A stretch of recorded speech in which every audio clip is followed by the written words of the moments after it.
While most of the conversation about European rearmament centers on Germany, Poland, and Ukraine, Romania has been quietly doing something that deserves a lot more attention. Over the past years, Bucharest has launched a military transformation that would have looked completely unrealistic a decade ago. New tanks, new artillery, new missile systems, new air defense, drones, armored vehicles, naval assets, and a deliberate systematic dismantling of the Soviet-era military legacy Romania spent the Cold War building. This is not incremental modernization, it's a ground-up rebuild.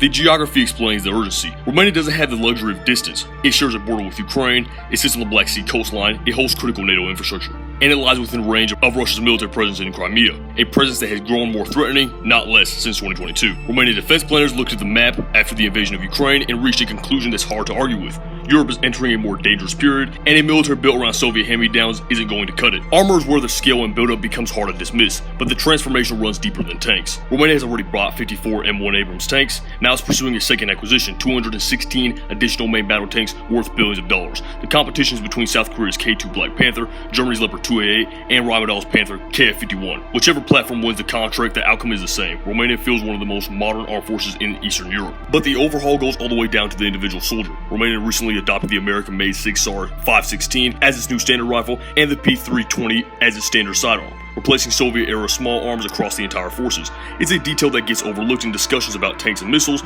but it matters. From the rifle up, Romania is standardizing around NATO equipment, and the armor story doesn't end with tanks either. Through the EU Safe Defense Initiative, Romania signed one of the largest agreements in its modern history. The headline item is up to 298 Rheinmetall Lynx KF-41 infantry fighting vehicles, but the full package is broader. Skynex air defense batteries, Skyranger 35 mobile anti-drone systems, Millennium close-in weapon systems, ahead programmable munitions, and naval support vehicles. Tactical mobility is getting the same treatment. Romania signed for 1,059 Autocar Cobra 2 armored vehicles, one of the largest single vehicle procurements in the country's modern history, with a significant portion slated for local production. On top of that, Piranha 5 acquisitions continue to grow. Artillery oftentimes tells you a lot about how serious a military is preparing for high-intensity conflict. Romania already operates HIMARS. It's now growing its deep strike capability with attack and ballistic missiles and hundreds of Gimli rockets. It finalized 54 South Korean K9 Thunder self-propelled howitzers alongside K10 ammunition resupply vehicles.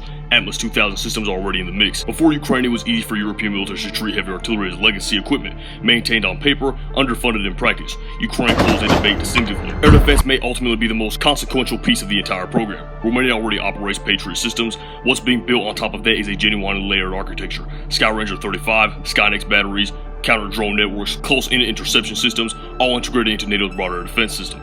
The goal is specific: protect cities, military installations, logistics corridors, Black Sea infrastructure, and NATO reinforcement routes from drones, cruise missiles, and the kind of saturation strikes Russia has been running against Ukraine for 3 years. Beyond land forces, Romania is moving forward with F-35 acquisitions, modernizing helicopter fleets, expanding drone capabilities, and increasing naval procurement in the Black Sea. Unmanned ground systems, domestic production partnerships, and logistics infrastructure are all part of the longer-term investment. All of this is happening against a backdrop that isn't getting more reassuring. Russia's wartime production continues expanding: drones, missiles, artillery shells, electronic warfare systems, long-range strike capabilities. Romanian leadership has been public about its assessments. The security environment around the Black Sea could get worse before it gets better, and the country intends to be ready for that possibility rather than caught off guard by it. The country that spent 30 years maintaining Soviet leftovers is becoming one of NATO's most heavily armed frontline states. The hardware is real, the contracts are signed, and the trajectory is clear. The balance of power in Eastern Europe is shifting. Romania is becoming one of those reasons. If you want more content like this, ensure that you subscribe to Reach Defense Media so you're not missing out on our new updates.